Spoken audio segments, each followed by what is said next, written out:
श्री स्वामी समर्थ. तुम्हा सगळ्यांच्या आपल्या स्वामी सूत्र चॅनलवर मनापासून स्वागत. स्वामी भक्त हो, आज पुन्हा एकदा तुमच्यासाठी नवीन व्हिडिओ घेऊन आलेले आहे. व्हिडिओच्या माध्यमातून नवीन माहिती आपण जाणून घेणार आहोत. आज आपण जी काही माहिती जाणून घेणार आहोत ती खास तुळशी मातेसंबंधी असणार आहे, कारण उद्या आहे तुळशी विवाह. तुळशी विवाह म्हणजेच तुळशी वनस्पतीच्या रोपाचे शालिग्राम किंवा विष्णू किंवा त्यांचे अवतार श्रीकृष्ण यांच्याशी विवाह प्रबोधिनी एकादशीपासून करण्याची प्रथा आहे. भगवान विष्णू कार्तिक महिन्यातील देव उठणी एकादशीला संपूर्ण 4 महिने झोपल्यानंतर उठतात, तेव्हा तुळशीशी लग्न लावतात. भगवान विष्णूंना तुळस ही अतिशय प्रिय आहे. तुळस ही लक्ष्मीचे स्वरूप मानलं जातं. बघा, हिंदू धर्मात तुळशीला पापनाशिनी म्हणून अनन्यसाधारण असं महत्त्व आहे. तुळस ही भारताच्या सर्व प्रांतात व सर्व भागात उगवणारी वनस्पती आहे आणि बहुतेक हिंदू कुटुंबांच्या घरात अंगणामध्ये तुळशी वृंदावन हे असतंच. विष्णूचा तुळशीची विवाह लावण्याचा जो उत्सव आहे तो कार्तिक द्वादशीपासून पौर्णिमेपर्यंत असतो. म्हणजे या दिवसांमध्ये आपण कधीही तुळशी विवाह करू शकतो, पण मुख्यतः द्वादशीला विवाह केला जातो. तुळशी विवाह हे एक व्रत मानले गेले आहे आणि हे व्रत ज्या घरी केले जाते त्या घरात सौभाग्य कायमस्वरूपी नांदत असते आणि हे व्रत केल्याने कर्त्याला कन्यादानाचे फल देखील प्राप्त होत असते. तर थोडक्यात आपण तुळशी विवाहाची माहिती जाणून घेतलेली आहे. तर तुळशी विवाहाच्या दिवशी आपल्याला कुठल्या गोष्टी करायच्या आहे हे देखील आपण जाणून घेऊया. तर बघा, तुळशी विवाह उद्या आहे 13 नोव्हेंबर 2024 रोजी तुळशी विवाह संपन्न होणार आहे. आता पौर्णिमेपर्यंत आपल्या घरी जर तुम्हाला तुळशी विवाह करायचा असेल तर तुम्ही नक्कीच करू शकतात, पण खास करून उद्याच्या दिवशी बऱ्याच ठिकाणी केला जाणार आहे. तर उद्याच्या दिवशी सकाळी आपल्याला लवकर उठून आपल्या अंगणामध्ये तुपाचा दिवा प्रज्वलित करायचा आहे. जसं की आपण प्रत्येक सणावाराला प्रत्येक विशेष तिथीला ज्या गोष्टी करत असतो त्या आपल्याला उद्याच्या दिवशी देखील करायच्या आहे. उंबरठ्यावर हळदीचं लेपन करायचं. उंबरठा स्वच्छ करून झाल्यानंतर हळदीचं लेपन केल्यानंतर आणि त्यावर लक्ष्मीची पावलं काढल्यानंतर आपलं घर अतिशय सुशोभित दिसायला लागतं. त्यामुळे ही गोष्ट आपल्याला आवर्जून करायचीच आहे. मुख्य दरवाजावर नेहमीप्रमाणे शुभ लाभ लिहायचा आहे आणि त्यानंतर आपल्याला त्या ठिकाणी एक स्वस्तिक देखील काढायचं आहे. स्वस्तिक हे मांगल्याचं प्रतीक असतं, त्यामुळे स्वस्तिक न काढता कुठलीही पूजा कुठलीही सेवा पूर्ण होत नाही हे लक्षात घ्या. अशा पद्धतीने मुख्य दरवाजावर आपलं जे काही काम असणार आहे ते आपल्याला सकाळी सकाळी करून घ्यायचं आहे. आता ते झाल्यानंतर आपल्याला तुळशी मातेजवळ यायचं आहे. तुळशी मातेजवळची जी काही जागा आहे कुंडीजवळची ती स्वच्छ करून घ्यायची आहे. आता त्या ठिकाणी छान पुसून वगैरे घेतल्यानंतर तिथे एक रांगोळी काढायची आहे आणि त्या ठिकाणी देखील आपल्याला एक तुपाचा दिवा प्रज्वलित करायचा आहे. आता तुपाचा दिवा प्रज्वलित करताना आपल्याला काय करायचं, एक प्लेट घ्यायची. आता कुठलाही दिवा जेव्हा आपण प्रज्वलित करतो तेव्हा त्याला एक आसन द्यायचं असतं. त्यासाठी आपण एक डिश ठेवत असतो. ती डिश ठेवायची, पण त्या डिशवर आपल्याला एक स्वस्तिक काढायचं आहे. हे स्वस्तिक काढण्यासाठी तुम्ही हळदीचा वापर करायचा आहे. हळद आणि त्यामध्ये थोडंसं तूप एकत्र करा किंवा साधं गुलाबजल एकत्र केलं तरीही चालणार आहे, पण अशा पद्धतीने आपल्याला हळदीचं स्वस्तिक काढायचं आहे. स्वस्तिक काढल्यानंतर त्यावर जे आपण 4 थेंब देत असतो ते देखील द्यायचे आहे आणि बाजूने ज्या 2 रेषा असतात त्या देखील द्यायच्या आहे. अशा प्रकारे हे स्वस्तिक काढून झाल्यानंतर त्या स्वस्तिकाची देखील आपल्याला पूजा करायची. त्यावर हळदी कुंकू अर्पण करायचं, अक्षता अर्पण करायच्या आणि मग त्यावर आपल्याला हा तुपाचा दिवा ठेवायचा आहे आणि तुळशी मातेसमोर प्रज्वलित करायचा आहे. तर हे सर्वात प्रथम आपल्याला सकाळी सकाळी काम करायचं आहे. अशाच पद्धतीचा दिवा आपल्याला संध्याकाळी देखील लावायचा आहे. आता त्यानंतर बघा, तुळशी मातेला आपल्याला काही गोष्टी आवर्जून अर्पण करायच्या आहे. तुळशी मातेला अर्पण करण्याच्या ज्या वस्तू आहे त्यामध्ये कुठला समावेश आहे, तर सर्वप्रथम तुळशी मातेला उद्या आपल्याला कच्चं दूध अर्पण करायचं आहे. न तापवलेलं जे दूध असतं ते आपल्याला अगदी चमचाभर अर्पण करायचं आहे. आता बघा, एकादशी द्वादशीला तुळशीला खरं तर जल अर्पण केलं जात नाही, पण आपल्याला थोडंसं कच्चं दूध हे अर्पण करायचं आहे. या व्यतिरिक्त तुळशी मातेला आपल्याला मिठाई देखील अर्पण करायची आहे. आता ह्या ज्या काही गोष्टी आहेत त्या तुम्ही संध्याकाळी अर्पण केल्यात तरीही चालणार आहे किंवा सकाळी अर्पण केल्यात तरीही चालणार आहे. आता त्यामध्ये अजून कुठल्या गोष्टींचा समावेश आहे, तर प्रामुख्याने आपल्याला तुळशी मातेला सौभाग्याच्या ज्या काही वस्तू आहे, अलंकार आहेत त्या अर्पण करायच्या आहे. जसं की एखादी साडी देखील तुम्ही अर्पण करू शकतात, पण साडी घेणं शक्य नसेल तर तुम्ही एक लाल रंगाची चुनरी देखील अर्पण करू शकतात किंवा ब्लाऊज पीस घेतला तरीही चालणार आहे. त्या ब्लाऊज पीसचा रंग जो आहे तो हिरवा किंवा लाल तुम्ही घेऊ शकतात. अशा प्रकारे एक ब्लाऊज पीस घ्यायचा किंवा साडी घ्यायची किंवा चुनरी घ्यायची. त्यानंतर त्यावर हिरव्या बांगड्या ठेवायच्या.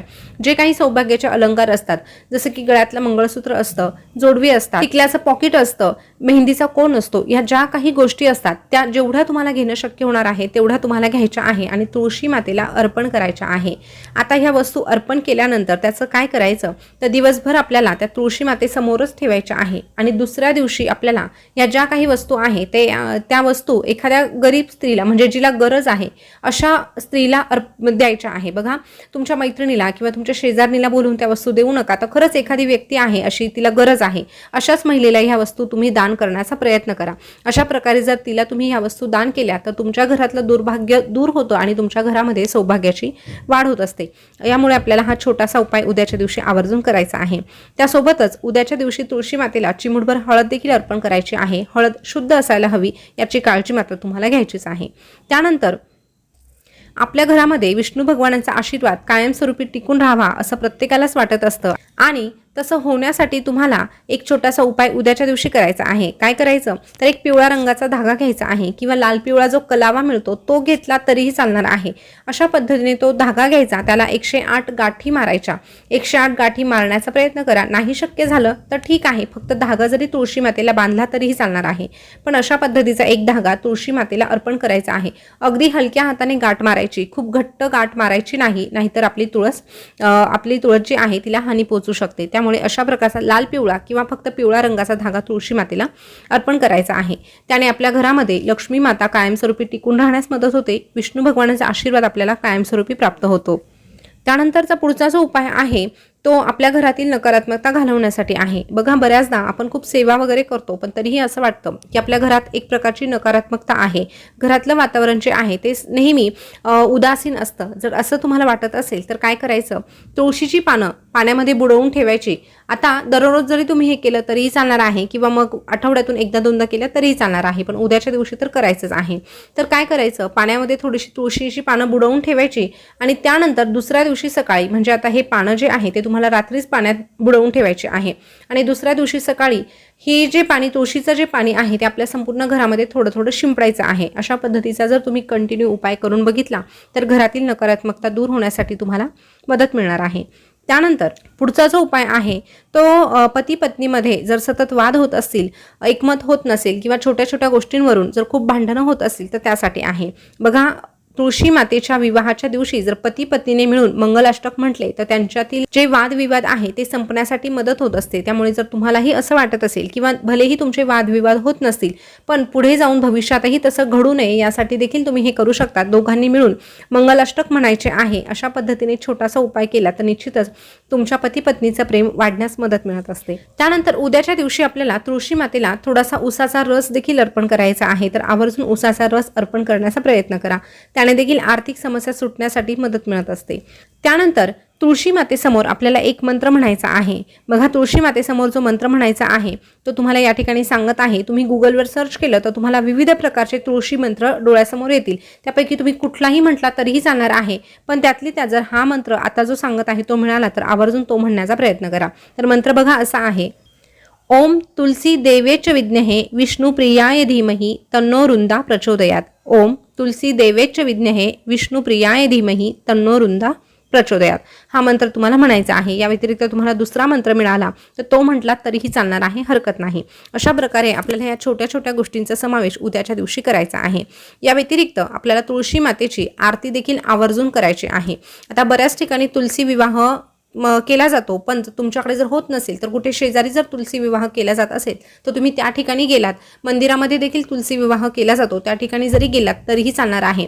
पण तुलसी विवाह जर तुमच्या घरामध्ये केला जात नसेल तर कमीत कमी आपल्या घरामध्ये जी तुळस असते तिची पूजा अर्चा करायची आहे, तिला सौभाग्याचे अलंकार जेवढे तुम्हाला शक्य होणार आहे तेवढे तरी कमीत कमी अर्पण करायचे आहे। अशा पद्धतीने जरी तुळशी मातेची सेवा केली तरीही आपल्याला तिचा आशीर्वाद भरभरून मिळणार आहे, तसंच विष्णू भगवानांची कृपा देखील आपल्यावर सदैव राहण्यासाठी मदत मिळणार आहे। तर स्वामी भक्त हो, उद्याच्या दिवशी ह्या गोष्टी आवर्जून करण्याचा प्रयत्न करा। माहिती कशी वाटली हे देखील कमेंट करून नक्की सांगा। तुम्हाला शंका असतील तर त्याही विचारा। पुन्हा भेटूया नवीन व्हिडिओसोबत नवीन माहिती घेऊन। तोपर्यंत बोलत रहा श्री स्वामी समर्थ, जय जय स्वामी समर्थ। श्री स्वामी समर्थ, जय जय स्वामी समर्थ। धन्यवाद।